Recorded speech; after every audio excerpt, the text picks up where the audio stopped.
Upstate Medical University in Syracuse, New York, invites you to Be the Informed Patient with the podcast that features experts from Central New York's only academic medical center. I'm your host, Amber Smith. Many adult children find themselves providing care to their aging parents, but what happens to people who do not have children as they age? Who takes care of these so-called elder orphans? For some ideas about how this might work, I'm talking with Dr. Sharon Brangman. She's a distinguished service professor of geriatrics and the chief of geriatrics at Upstate. Welcome back to The Informed Patient, Dr. Brangman. Hi, thank you for having me again, Amber. Now, some people have spouses who become caregivers, and we'll be talking about that. But there are also people who live happily on their own for decades, and then there's a health diagnosis or a fall down the stairs, and that suddenly upends their lives. So, what happens when there are no adult children or no spouse to step in and help?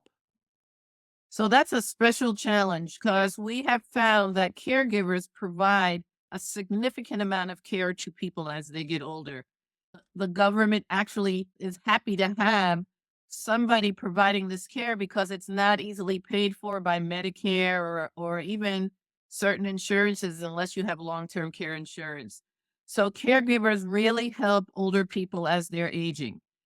But increasingly, we see people who either outlive all their relatives, or if they have relatives, they're not readily available. But we also see people, especially women, who never married or never had kids, or maybe got divorced and have no kids. I also see people who have children who are either estranged or live far away. So they're not readily available to help when somebody starts to need care. And what happens if an older person with no family nearby arrives at the hospital and they're incapacitated? Would social workers try to find that person's primary care doctor? Well, it's more than finding the primary care doctor because when somebody comes to the hospital in the midst of a medical crisis, there are decisions to be made. And if that person is not able to make those decisions, and if they haven't appointed a guardian or a healthcare proxy to make those decisions for them, then that creates a problem for the healthcare team to figure out what is the best thing to do. So that's one of the reasons why it is so important as we get older to make sure that we create a support network. And you don't want to wait until there's a crisis because when there's a crisis, then your options may be limited or your wishes may not be carried out. So, in particular, if you're what they call an elder orphan or a solo elder, you need to make sure that you start thinking about things way before you need it. And these are very hard conversations to have because we have to start thinking about a time when we may not be independent or we may have an illness that doesn't have an easy cure or an easy fix. And these are tough things to start talking about because we have to kind of confront our mortality and exactly what may be the end of life. But if you avoid it, you are making a decision. By avoiding it, you're making a decision that you're not going to talk about it right now. And then when something comes up, as it inevitably does, the situation can easily get out of control. If planning ahead is key, what types of things does a person need to consider?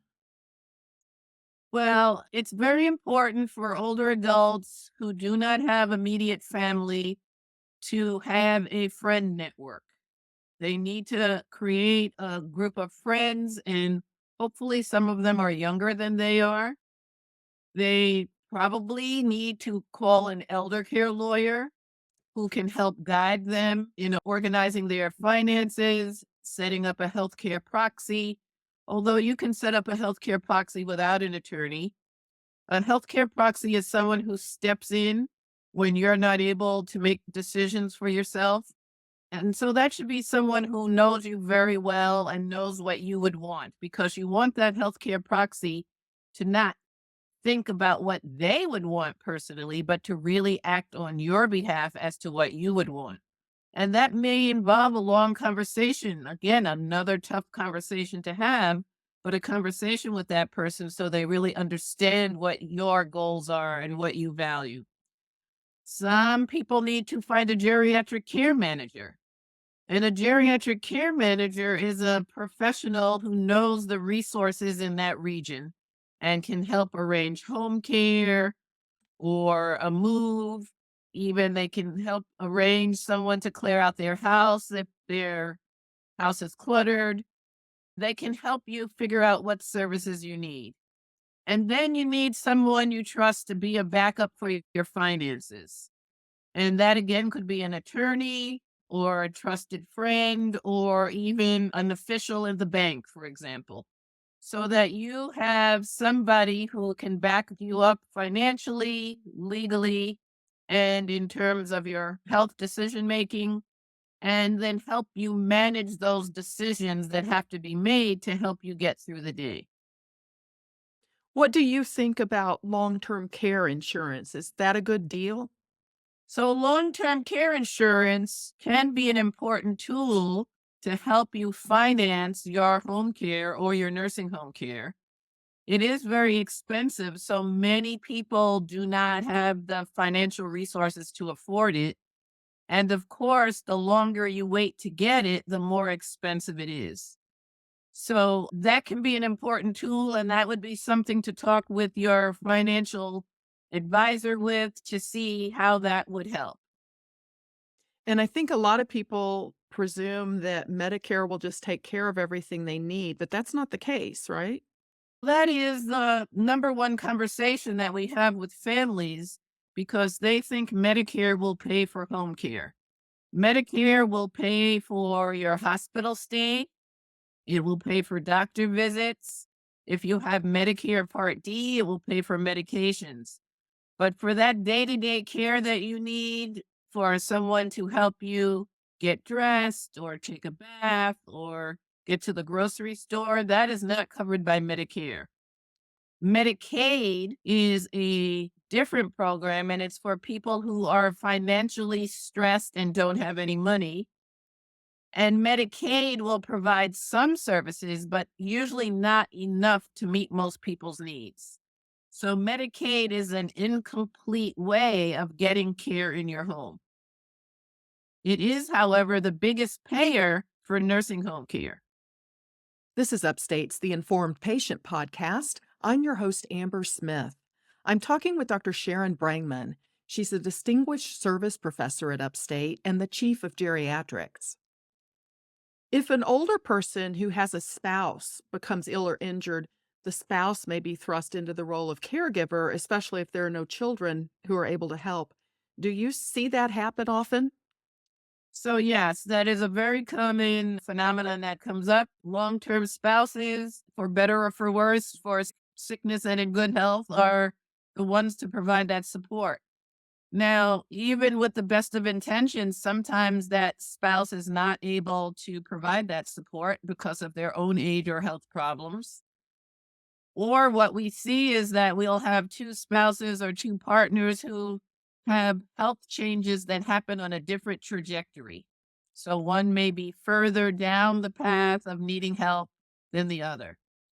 So this is another situation where you have to have that clear conversation. As tough as it can be, you have to have that conversation to start to make good decisions. For example, I've had some couples where they decide that they want to stay in their own home, and one of them may need home health assistance, but the other one doesn't. Or both of them may need home health assistance, but one may need more than the other. So they, again, may need help identifying a person who could come in. This is where a geriatric care manager can be very helpful. And you can have two people in the same household getting some assistance, but each one has different needs. Another option is to move into assisted living where one person can get more care than the other. So we have a number of assisted living facilities in our area, which range from totally independent care where you live in your own apartment to more enriched care where you have somebody come in to either give you medications or to help you get started in the morning or get ready for bed or whatever the needs are. And again, one partner may need more care than the other, but they're in the same place. Sudden life changes, like we're talking about, can be difficult and challenging for all involved. And there's a lot of medical considerations as people age, but there's also emotional issues that come up. And I wanted to get your input on a couple of situations that listeners may be able to relate to. The first one is a husband who was a working professional was married to a wife who kept the household. The husband had surgery and suffered a stroke. And since then, as the man has declined, the wife has been angry toward him to the point of verbal abuse, something a close friend has recognized. What could this close friend do to help the situation? So this is actually not an uncommon situation. Even if somebody has the best of intentions, caregiving is very, very hard. And if you are working or have other responsibilities, it is extremely stressful. So to me, that is a caregiver who needs help. There are, again, people who can come in and help assess the situation and see exactly what the care needs are. You need an assessment of the financial resources to see what is affordable, and then figure out a way to give that caregiver some respite or relief. You need to have a breather. Caregiving can be 24/7, 365 days a year. And many caregivers put the needs of their loved one ahead of themselves. So we have had caregivers who don't sleep well, don't eat well, may miss their own doctor's appointments because they're taking care of their loved one, and they are not healthy either physically or emotionally. Everyone needs a break, and we need to help them figure out how to make that happen. It doesn't mean that you are weak or incapable. It just means that you're human and you can't do it all by yourself. Another couple are retirees for more than 10 years, and both have been very active over the years. Now, all of that activity has taken a toll on one of the partners, requiring repeated joint replacement surgeries, plus the development of an autoimmune disease that leaves this person fatigued.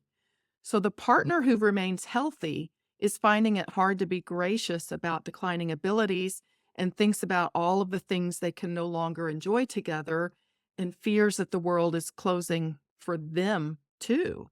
Is there anything that can help in this situation? So again, very common for two people to have a different health trajectory. So this is another opportunity for a discussion to talk about a way for one person to maybe maintain some of those previous activities that they enjoyed doing and provide some respite for that person to get away and enjoy those activities and maybe the relationships associated with it, but make sure that the person who needs the care isn't being neglected and can get that support also. It is hard. Most people can't do it on their own. And that resentment can often make people feel guilty. It makes them feel like they're a bad person or they're selfish.